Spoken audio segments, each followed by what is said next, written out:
This is the $5,500 Canon 1DX Mark II, and this is the $2,000 Canon EOS R. And this has become the most expensive decoration on a shelf because I haven't used it for over 6 months with the exception of one video. The EOS R has become my daily driver, and the question is, what should I do with the 1DX Mark II? Am I missing out on quality that I should be taking advantage of? Or should I just stick with the EOS R? And more importantly, can you guys see the difference between a $5,500 camera and a $2,000 camera? That's what we're gonna answer in this video. Rip the era of the 1DX Mark II? You tell me.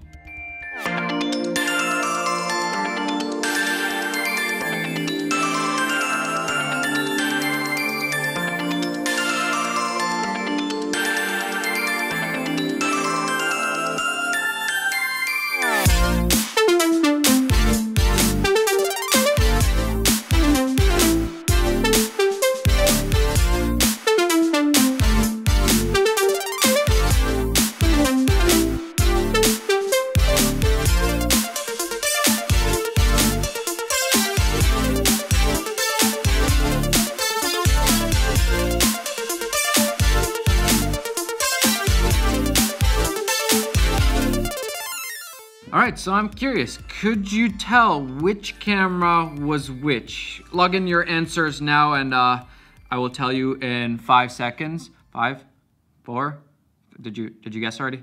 3, 2, okay, camera A was the EOS R, camera B was the 1DX Mark II.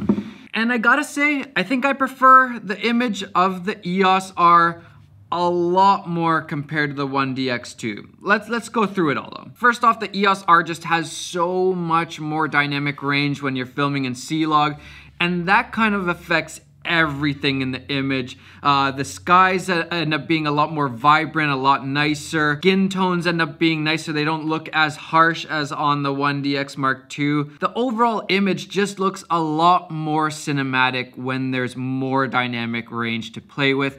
And I found also, in my opinion, the colors are better on the EOS R, and that's probably again because of the dynamic range and then also the higher bitrate. We gotta remember that the EOS R has a really nice high bitrate, which means that every single frame of your footage has more data to work with, which means that your footage is going to be better quality with things like detail and colors. Log is just beautiful, and it is a little bit more work sometimes. Sometimes the colors were a little bit funny on the EOS R and you needed to tweak a little bit more, whereas with the 1DX2, I think the colors straight out of camera are more consistently kind of accurate. I think the white balance and things like that change a lot more on the EOS R. But with a little bit of correcting, I think every single time the EOS R just looked better to me. With the colors especially, on the 1DX2 you get a lot of reds and almost like a pink color, but very little orange.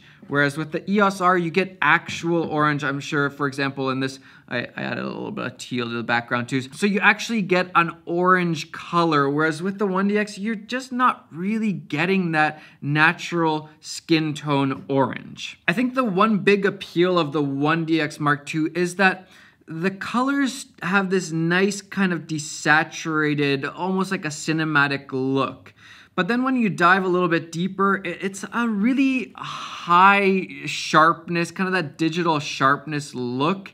There isn't that much detail, whereas the EOS R seems a little bit more organic, a little bit more detail, and not as highly sharpened to kind of compensate for the lack of detail. Now, we have to talk about 120 frames per second because that was probably the biggest disappointment for a lot of people with the EOS R, that there is no 120 frames per second, except there is. Only in 720 though, and the other crappy thing is that there's no autofocus in the 120 frames per second. But it's interesting that there was a few of the comparison shots that we did that even in the 720, I kind of liked the EOS R 120 a little bit better, but you do get that perfect autofocus in the 1DX2. So that, yeah, 120, I would 100% give to the 1DX2. That's probably always gonna be the best feature of the 1DX Mark II. You could still use the 120 frames per second on the EOS R. you just got a manual focus, which is a bit of a bummer. Another big thing that makes a massive difference when you're not on a gimbal or you're not shooting 120 frames per second is the EIS, the electronic stabilization in the EOS R. It just cuts out all those little micro jitters and it just makes it so much better looking, especially if you're vlogging or just running around without a stabilizer. I really enjoy EIS. It does crop in just a little bit, just a tiny bit, but I shoot pretty wide anyway, so I don't really notice a difference. For example, right now, I have the crop on there, and it's totally fine. So in conclusion, I just think the EOS R has a nicer image than the Canon 1DX2, even though this thing costs $5,500 American still, and this one is only $2,000 right now. So who is the 1DX good for? Well, it's a photo stills camera. That's what it's built for. That's its main function. So if you want to take some of the most incredible photos, this camera is a beast, especially for sports photography or anything like that. So if you're a photographer that wants to do some video, this is still a really great option. But for me, photos are kind of secondary. Video is definitely the primary thing for me, and that's why I've just been drawn to the EOS R, not to mention all the little things like the flip LCD screen that the 1DX doesn't have, the size difference of the batteries, the chargers, everything.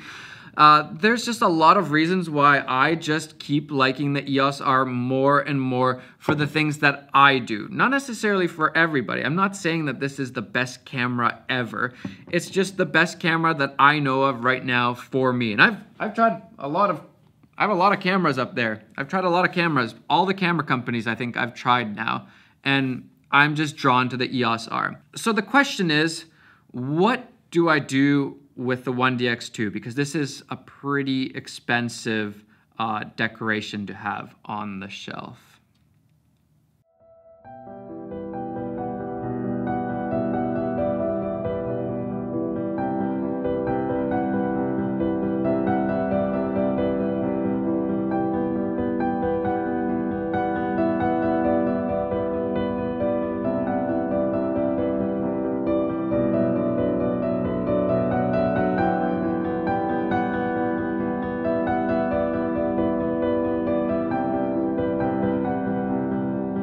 Matt, do you want a 1DX?